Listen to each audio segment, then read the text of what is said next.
दोस्तों, हाल ही में डोंगरिया कौंद जनजाति सुर्खियों में रही। तो यह जनजाति किस राज्य से बिलोंग करती है? हाल ही में हिमालय दिवस कब मनाया गया?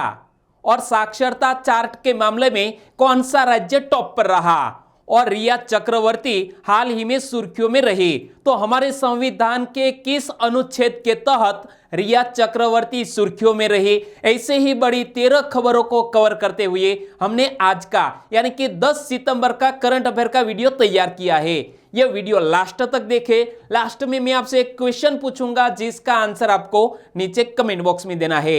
और अभी तक आपने हमारी जीके 2020 चैनल को सब्सक्राइब नहीं किया है तो सब्सक्राइब कर लीजिए। बाजू में जो बेल आइकन है उसे भी प्रेस कर दीजिए, क्योंकि आने वाले हर एक वीडियो की अपडेट सबसे पहले आपको मिले।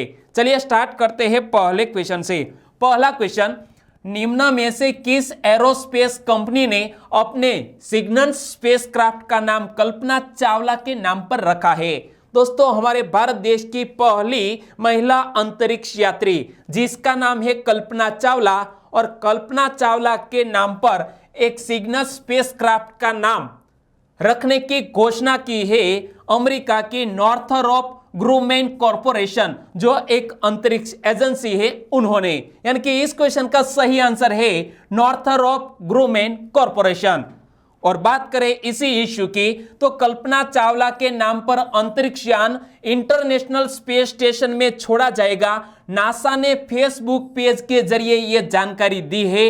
और कल्पना चावला अंतरिक्ष जाने वाली भारतीय मूल की पहली महिला अंतरिक्ष यात्री थे। और यहां आप देख सकते हैं हमारा जो अंतरिक्ष स्पेस स्टेशन है, तो यहां आप देख सकते हैं। और यहां जब जिक्र किया गया है कल्पना चावला का, तो कल्पना चावला का जन्म कब और कहां हुआ था? 17 मार्च 1962 को हरियाणा के करनाल में कल्पना चावला का जन्म हुआ था। और बचपन में कल्पना को किस नाम से बुलाया जाता था? मोंटू। किस नाम से? कल्पना चावला को बचपन में प्यार से मोंटू बुलाया जाता था। और कल्पना चावला की शुरुआती पढ़ाई कहां हुई थी? करनाल के टैगोर बाल निकेतन में। और साल 1988 में कल्पना चावला ने नासा ज्वाइन किया। 1 फरवरी 2003 को कोलंबिया अंतरिक्ष यान पृथ्वी की कक्षा में प्रवेश करते ही टूटकर बिखर गया। और कल्पना चावला के साथ उनके जो 6 क्रू मेंबर थे, इसका भी देहांत हो गया। और यह हादसा कहां पर हुआ?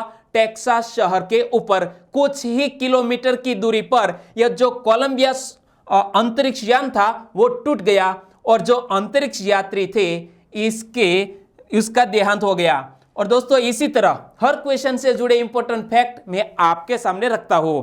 हमारा यह तरीका आपको अच्छा लगता है, लाइक करना मत भूलिएगा। और दूसरा क्वेश्चन है आपकी स्क्रीन पर, हाल ही में हिमालय दिवस कब मनाया गया?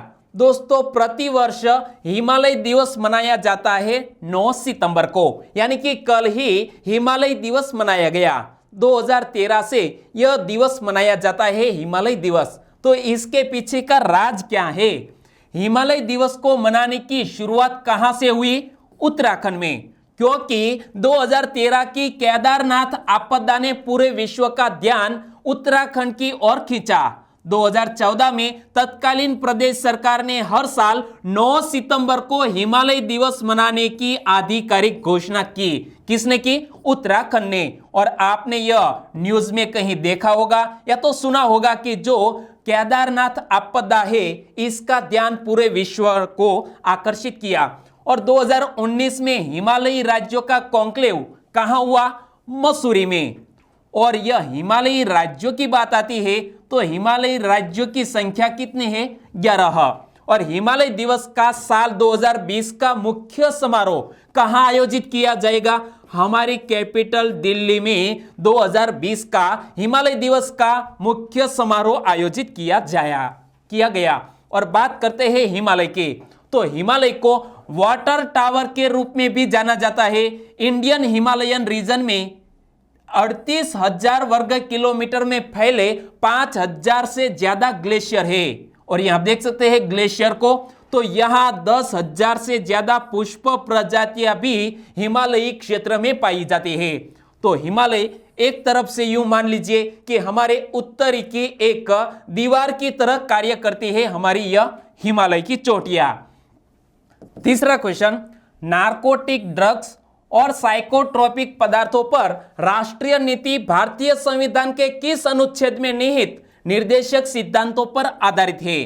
दोस्तों, रिया चक्रवर्ती और सुशांत सिंह का जो केस है, इसी बात को लेकर हमारे कॉन्स्टिट्यूशन का एक आर्टिकल सुर्खियों में रहा है कि यहां जो नार्कोटिक ड्रग्स और साइकोट्रोपिक पदार्थों पर राष्ट्रीय नीति भारतीय संविधान के अनुच्छेद 47 में निहित निर्देशक सिद्धांतों पर आधारित है। यानी कि इस क्वेश्चन का सही आंसर है अनुच्छेद 47। और पिछले कुछ दिनों से सुशांत सिंह राजपूत मामले में सीबीआई और ईडी से ज्यादा एनसीबी फोकस में है और रिया चक्रवर्ती को ड्रग्स के मामले में एनसीबी ने हाल ही में गिरफ्तार कर लिया है। और यहां मैं आपको आगे बताऊं तो हमारे भारत के संविधान के अनुच्छेद 47 के तहत राज्यों को अधिकार होता है कि वो चिकित्सा के क्षेत्र को छोड़कर स्वास्थ्य के लिए हानिकारक किसी भी तरह के नशीले पदार्थों के सेवन पर निषेध लगाए। और यह मामला है अनुच्छेद 47 के तहत राज्यों को यह अधिकार दिया गया है। और नार्कोटिक ड्रग और साइकोट्रोपिक पदार्थों एक्ट 1985 कब प्रभाव में आया था? 14 नवंबर 1985 को। और भारत सरकार ने नार्कोटिक्स कंट्रोल ब्यूरो की स्थापना कब की थी? 17 मार्च 1986 को। और यहां आप देख सकते हैं एनसीबी, पूरा नाम क्या होता है? Narcotic control bureau. और यहां हम बात करते हैं यह इश्यू की, तो इनसे जुड़ी हुई और भी बात मैं करूं। नार्कोटिक कंट्रोल ब्यूरो एक सर्वोच्च समन्वय एजेंसी है और यह अपने जोन और सब जोन के माध्यम से एक प्रवर्तन एजेंसी के तौर पर भी काम करते हैं। और इसीलिए आपको याद रखना है कि किसी भी राज्य को किसी भी नशीले पदार्थों पर प्रतिबंध यानी कि पाबंदी लगाने के लिए यह हमारे कॉन्स्टिट्यूशन के अनुच्छेद 47 में प्रावधान किया गया है। क्लियर? चौथा question, Delhi Meerut rapid rail project निर्माण के लिए केंद्र सरकार ने किस बैंक के साथ ऋण समझौते पर हस्ताक्षर किए हैं? दोस्तों, Delhi Meerut rapid rail project निर्माण, और इसके लिए हमारी केंद्र सरकार ने हाल ही में एशियन डेवलपमेंट बैंक के साथ ऋण समझौते पर हस्ताक्षर किए। यानी कि इस क्वेश्चन का सही आंसर है Asian development bank. Rapid rail का संचालन दिल्ली से मेरठ तक कब तक शुरू होगा? दोस्तों, संभावना है कि 2025 तक यह संचालन शुरू हो जाएगा। और Delhi Meerut rapid rail project के लिए केंद्र सरकार और एशियाई विकास बैंक के बीच लगभग 3,750 करोड़ के एक ऋण समझौते पर हस्ताक्षर हुए। कितने? 3,750 करोड़ के ऋण समझौते पर हमारी केंद्र सरकार और एडीबी के बीच हस्ताक्षर हुए। और रैपिड रेल चलने के बाद दिल्ली से मेरठ की दूरी 1 घंटे से भी कम समय में पूरी होगी। तो दोस्तों, यह हिस्सा बदला होगा, यानी कि हमारी जर्नी है वो काफी फास्ट हो जाएगी इस सुविधा के जरिए। और 180 किलोमीटर प्रति घंटे की रफ्तार से चलने वाली रैपिड रेल में कई तकनीकी पहली बार देश में उपयोग की जाएगी। और इसमें रैपिड रेल कोच का निर्माण गुजरात के सावली में मेक इन इंडिया पहल के तहत किया जा रहा है। कहां पर? गुजरात के सावली में। और यहां जब ऋण समझौता किया गया है एशियाई विकास बैंक के साथ, तो एडीबी की स्थापना कब हुई? 19 दिसंबर 1966 को एडीबी की स्थापना हुई। इसका मुख्यालय फिलीपींस के मनीला में स्थित है। एडीबी के कुल सदस्य देश है 68। और एडीबी के वर्तमान अध्यक्ष कौन है? मात्सुगु अस्कावा। पांचवा क्वेश्चन, नेशनल सैंपल ऑर्गेनाइजेशन सर्वेक्षण के अनुसार साक्षरता दर चार्ट में सबसे ऊपर कौन है? दोस्तों, एनएसओ सर्वेक्षण के अनुसार साक्षरता दर चार्ट में सबसे ऊपर रहा है केरल राज्य। यानी कि इस क्वेश्चन का सही आंसर है केरल। और बात करते हैं एनएसओ की, यानी कि राष्ट्रीय नमूना सर्वेक्षण के 75वें दौर के तहत जुलाई 2017 से जून 2018 के बीच पारिवारिक सामाजिक उपभोग भारत में शिक्षा पर आधारित इस रिपोर्ट में 7 साल या उससे अधिक आयु के लोगों के बीच साक्षरता दर की राज्यवार जानकारी दी गई है और इस मामले में सबसे टॉप पर रहा है केरल राज्य।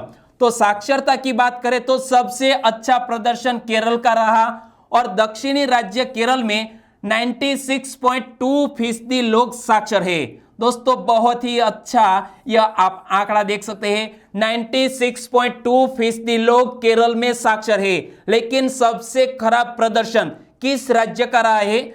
आंध्र प्रदेश का। आंध्र प्रदेश देश का सबसे फिसड्डी राज्य है जहां साक्षरता दर वाले लोगों की संख्या है महज 66.4%।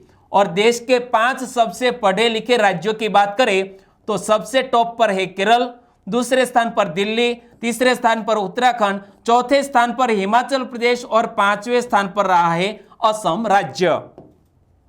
तो केरल के बाद दिल्ली 88.7% साक्षरता दर के साथ दूसरे स्थान पर है, उत्तराखंड 87.6% के साथ तीसरे स्थान पर, हिमाचल प्रदेश 86.6% के साथ चौथे स्थान पर और असम 85.9% के साथ 5वें स्थान पर है। लेकिन हमें याद रखना है सबसे टॉप पर है केरल और सबसे लास्ट पायदान पर कौन है दोस्तों? ओके, आपको याद है।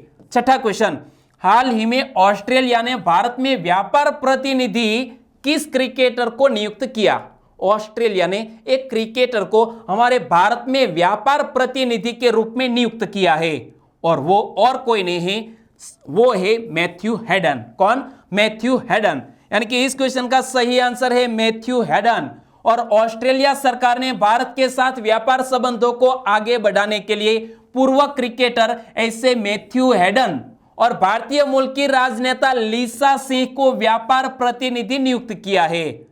और बात करते हैं इसी इश्यू की, तो हाल ही में ऑस्ट्रेलिया भारत परिषद के बोर्ड में 3 नई नियुक्तियों की घोषणा की गई। अशोक जैकब को अध्यक्ष के रूप में फिर से नियुक्त किया गया है। और ऑस्ट्रेलिया और भारत की बात करते हैं तो मैथ्यू हेडन जब हमारे भारत देश में आने वाले हैं तो हेडन पूर्व अंतरराष्ट्रीय क्रिकेटर है जिन्होंने ऑस्ट्रेलिया के लिए 103 टेस्ट मैच और 161 एक दिवसीय अंतरराष्ट्रीय मैच खेले हैं और उन्होंने 40 अंतरराष्ट्रीय शतक भी बनाए हैं। यानी कि वो क्रिकेट में काफी सफल बैट्समैन माने जाते हैं। और जब यह बात करते हैं हमारे साथ ऑस्ट्रेलिया की, तो ऑस्ट्रेलिया के वर्तमान प्रधानमंत्री कौन है? Scott Morrison. और ऑस्ट्रेलिया की करेंसी है ऑस्ट्रेलियाई डॉलर और ऑस्ट्रेलिया की कैपिटल का नाम क्या है? कैनबरा। 7वां क्वेश्चन, G20 शिक्षा मंत्रियों की बैठक की अध्यक्षता किसने की? तो इस साल G20 समूह के अध्यक्ष के रूप में कौन सा देश कार्यरत है? दोस्तों सऊदी अरब। कौन? सऊदी अरब। और इसीलिए सऊदी अरब ने हाल ही में G20 शिक्षा मंत्रियों की बैठक की अध्यक्षता की। यानी कि इस क्वेश्चन का सही आंसर है सऊदी अरब। तो शिक्षा मंत्रियों की बैठक की अध्यक्षता सऊदी अरब के शिक्षा मंत्री डॉक्टर हमद अल असीख ने की। जबकि हमारे भारत का प्रतिनिधित्व किसने किया है? हमारे केंद्रीय शिक्षा मंत्री ऐसे रमेश पोखरियाल निशंक ने भारत की ओर से प्रतिनिधित्व किया। और G20 की बात करें तो G20 19 देशों और एक यूरोपीय संघ से मिलकर बना संगठन है और हाल ही में अध्यक्षता की है सऊदी अरब ने। तो सऊदी अरब की कैपिटल का नाम क्या है? रियाद। और सऊदी अरब की करेंसी है सऊदी रियाल, जो यहां आप इमेज में देख सकते हैं। और सऊदी अरब तो इसकी कैपिटल का नाम है रियाद। और अगल बगल में कौन कौन से देश स्थित है? तो यहां आप देख सकते हैं, यहां पर जॉर्डन और इराक, और यहां पर है UAE, ओमान और यमन, और यहां पर है सूडान और इजिप्ट, और यहां पर है रेड सी। 8वां क्वेश्चन, हाल ही में जेरी मेंजेल का निधन हो गया, वे कौन थे? जेरी मेंजेल जिसका निधन हो गया वो एक जाने माने फिल्म निर्देशक थे। यानी कि इस क्वेश्चन का सही आंसर है फिल्म निर्देशक। लेकिन सिर्फ फिल्म निर्देशक ही नहीं, वो ऑस्कर विनर फिल्म निर्देशक है। तो जेरी मेंजेल ऑस्कर विजेता निर्देशक है, आप यहां इमेज में देख सकते हैं। और जेरी मेंजेल का जन्म 23 फरवरी 1938 को चेकोस्लोवाकिया के प्राग में हुआ। और पहली फीचर फिल्म का नाम क्या था? Closely watched trends. और इस फिल्म ने 1968 में सर्वश्रेष्ठ विदेशी भाषा की फिल्म के लिए अकादमी पुरस्कार बोले तो ऑस्कर जीता था। और इसके निर्देशक जेरी मेंजेल का हाल ही में निधन हो गया है। नवा क्वेश्चन, उत्तर प्रदेश के प्रथम मुख्यमंत्री एवं स्वतंत्रता सेनानी कौन थे?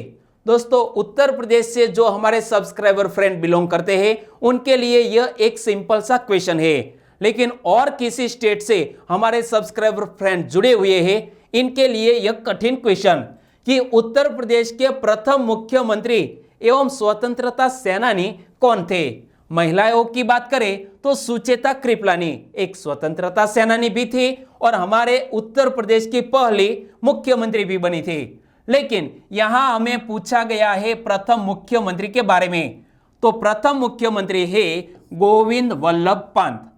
कौन? गोविंद वल्लभ पंत। और हाल ही में हमने इस उत्तर प्रदेश के पहले मुख्यमंत्री को याद क्यों किया? क्योंकि आज है 10 सितंबर, यानी कि गोविंद वल्लभ पंत का आज है जन्म दिवस और इसीलिए हमने इस महानुभाव को याद किया। गोविंद वल्लभ पंत जिसका जन्म 10 सितंबर 1887 को उत्तराखंड राज्य के अल्मोड़ा जिले के खूंट बोले तो धामस नामक गांव में ब्राह्मण परिवार में हुआ और वे उत्तर प्रदेश के प्रथम मुख्यमंत्री एवं स्वतंत्रता सेनानी थे और वो हमारे भारत देश के लिए एक अहम पद पर भी फर्ज बजा चुके हैं, वो है गृह मंत्री। तो बाद में गोविंद वल्लभ पंत भारत के गृह मंत्री भी बने और कब बने? 1955 से लेकर 1961 तक हमारे भारत देश के गृह मंत्री बने और भारतीय संविधान में हिंदी भाषा को राष्ट्र भाषा का दर्जा दिलाने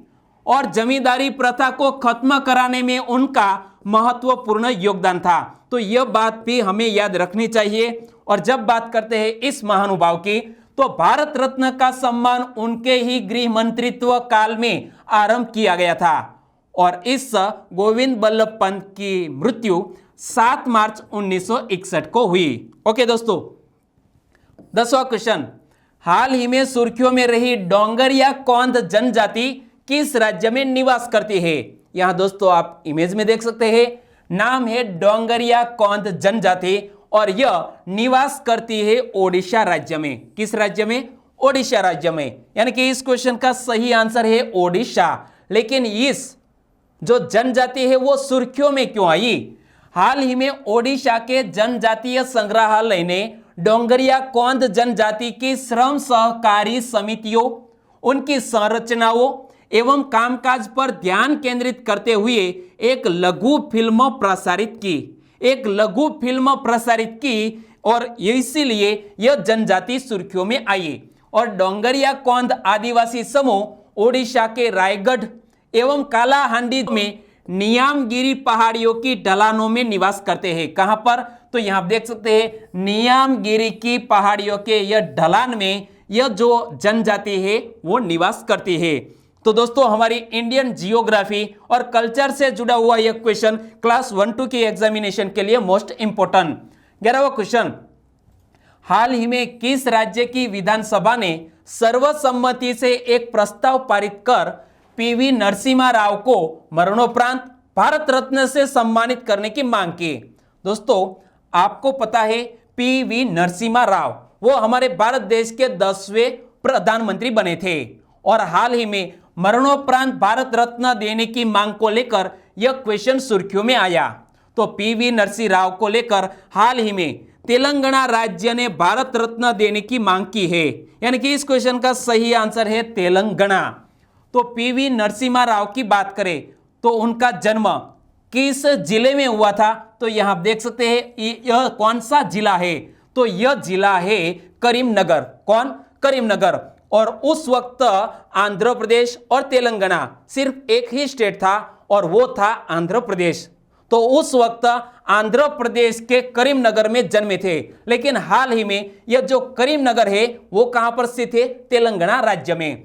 तो पीवी नरसिम्हा राव यानी पामुलापति वेंकट नरसिंह राव का जन्म 28 जून 1921 को तत्कालीन आंध्र प्रदेश के करीमनगर जिले में एक गांव में हुआ था, जो कि वर्तमान में तेलंगाना राज्य का ही एक क्षेत्र है। और नरसिम्हा राव को उनके अभूतपूर्व भाषाई कौशल के लिए भी जाना जाता था।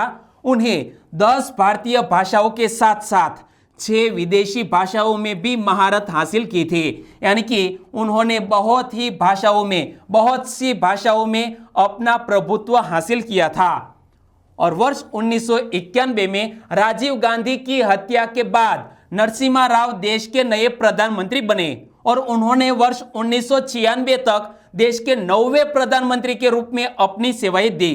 कौन से? 9वें प्रधानमंत्री के रूप में अपनी सेवाएं दी। और पीवी नरसिम्हा राव का 9 दिसंबर 2004 को हार्ट अटैक के कारण निधन हो गया था। ओके दोस्तों, अब बात करते हैं 12वें क्वेश्चन के। भूपेन हजारिका का जन्म असम के किस जिले में हुआ था? भूपेन हजारिका, जो यहां आप इमेज में देख रहे हैं, मरणोत्तर 2019 के भारत रत्न विजेता रह चुके हैं भूपेन हजारिका, और जिसका जन्म असम के तिनसुकिया जिले में हुआ था। यानी कि इस क्वेश्चन का सही आंसर है तिनसुकिया। और हाल ही में सुर्खियों में क्यों रहे? क्योंकि भूपेन हजारिका का हाल ही में जन्म दिवस मनाया गया और भूपेन हजारिका को एक महान गायक, गीतकार, संगीतकार, कवि और फिल्मकार के रूप में जाना जाता है। इसके अलावा वे असम की संस्कृति तथा संगीत के भी काफी अच्छे जानकार थे। और यहां बात करते हैं भूपेन हजारिका की। तो भूपेन हजारिका का जन्म कब और कहां हुआ था?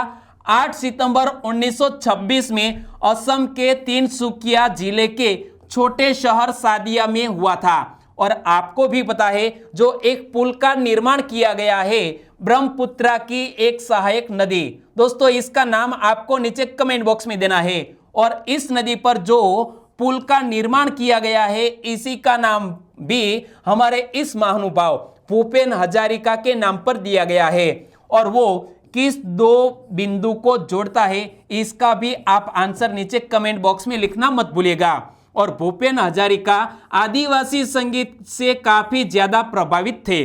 और बात करते हैं भूपेन हजारिका की, तो वर्ष 1939 में ही मात्र 12 वर्ष की उम्र में भूपेन हजारिका ने असमिया फिल्म इंद्रमालती के लिए पहला गाना गाया था, इंद्रमालती के लिए। और भूपेन हजारिका को वर्ष 2019 में मरणोत्तर भारत रत्न से सम्मानित किया गया था।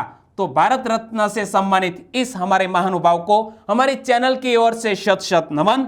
और अब बात करते हैं 13वें क्वेश्चन की। वैश्विक बहुआयामी गरीबी सूचकांक की निगरानी करने के लिए किसके द्वारा राष्ट्रीय फ्रेमवर्क का निर्माण किया जा रहा है? वैश्विक बहुआयामी गरीबी सूचकांक, इसकी निगरानी करने के लिए हमारे नीति आयोग के द्वारा एक राष्ट्रीय फ्रेमवर्क का निर्माण किया जा रहा है। यानी कि इस क्वेश्चन का सही आंसर है नीति आयोग। यहां हम बात करते हैं वैश्विक बहुआयामी गरीबी सूचकांक की। तो वैश्विक बहुआयामी गरीबी सूचकांक 107 विकासशील देशों की बहुआयामी गरीबी मापने की अंतरराष्ट्रीय प्रणाली है।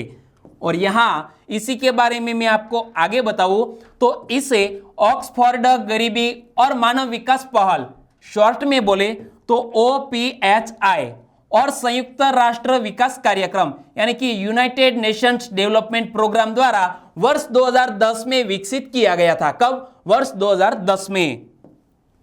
और अब बात करते हैं दोस्तों लास्ट वीडियो के क्वेश्चन की। तो लास्ट वीडियो में मैंने आपसे क्वेश्चन पूछा था कि हाल ही में केशवानंद भारती का निधन हो गया, वे कौन थे?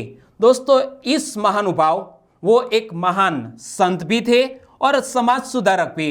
यानी कि इस क्वेश्चन का सही आंसर था ए और बी दोनों। और दोस्तों आपकी तरफ से जो रिस्पॉन्स मिला है, यह रिस्पॉन्स देने के लिए आप सभी दोस्तों को बहुत बहुत धन्यवाद। और दोस्तों इसी तरह हमारे साथ जुड़े रहिए, हमारा हौसला बढ़ाते रहिए। और इस क्वेश्चन के सही आंसर देने वाले बहुत से सब्सक्राइबर फ्रेंड हैं, और उनमें से एक है शिवानी रानी कश्यप फ्रॉम दिल्ली से, उन्होंने इस क्वेश्चन के बारे में डिटेल में बताया। और गजानन सम्राट फ्रॉम महाराष्ट्र हिंगोली से, उन्होंने भी इस क्वेश्चन का सही आंसर दिया। अमनदीप सिंह, वो पंजाब से बिलोंग करते हैं, उन्होंने भी इस क्वेश्चन का सही आंसर दिया। और मिस्टर अमीर पठान, वो भी महाराष्ट्र के हिंगोली से है। और दीपिका मेवाड़ा वो मध्य प्रदेश से बिलोंग करती है और उन्होंने भी इस क्वेश्चन का सही आंसर दिया। हमारे और भी सब्सक्राइबर फ्रेंड है, वो है विकास कुमार जल गोविंद चाक, लगभग पिछले 1 साल से हमारे साथ जुड़े हुए हैं और जुड़े रहिए और दोस्तों को भी जोड़ते रहिए। इसी के साथ साथ प्रीतेश राठवा, ममता कंवर गौर, वो राजस्थान से बिलोंग करती है, उन्होंने भी इस क्वेश्चन के बारे में डिटेल में बताया। हेमराज माली, वो भी राजस्थान के करौली से है और वो पिछले दिनों से लगातार हमारे साथ जुड़े हुए हैं। अनूप रॉक, वो कहां से है? उत्तर प्रदेश के आजमगढ़ से है और आपका भी पिछले 7 दिनों से हमने कमेंट पढ़ा है और हमारे साथ जुड़े रहिए। और भी सब्सक्राइबर फ्रेंड है, वो है विश्व मेवाड़ा फ्रॉम गुजरात से, अक्की सरकार गुजरात के भावनगर से, सर्जना पटेल फ्रॉम वलसाड गुजरात से और भावना रोहित फ्रॉम गुजरात नडियाद से। इन सभी दोस्तों ने भी इस क्वेश्चन का सही आंसर दिया। सभी दोस्तों को सही आंसर देने के लिए बहुत बहुत धन्यवाद। और आज की वीडियो का क्वेश्चन ए रहा स्क्रीन पर, हाल ही में सुर्खियों में रहा मोपला विद्रोह कब हुआ था? दोस्तों 4 ऑप्शन आपकी स्क्रीन पर है और सुर्खियों में रहा है मोपला विद्रोह, कब हुआ था? सही आंसर आपको ढूंढना है और आंसर देना है नीचे कमेंट बॉक्स में। आंसर देना मत भूलिएगा। और अन्य किसी भी YouTube करंट अफेयर की चैनल से हमारा यह करंट अफेयर का वीडियो आपको यूनिक लगता है तो लाइक करना मत भूलिएगा और आपके दोस्तों तक हमारा यह वीडियो पहुंचना चाहिए। और पहुंचाने के लिए आपकी जिम्मेवारी है कि आप हमें छोटी सी हेल्प करें। और हेल्प कैसे कर सकते हैं? फेसबुक, व्हाट्सएप या टेलीग्राम का यूज करके इस वीडियो की लिंक आपके दोस्तों तक पहुंचानी है। बस दोस्तों, छोटी सी उम्मीद के साथ आज का करंट अफेयर का वीडियो यहीं खत्म करते हैं। कल फिर मिलेंगे नए करंट अफेयर वीडियो के साथ। तब तक के लिए टेक केयर एंड जय हिंद।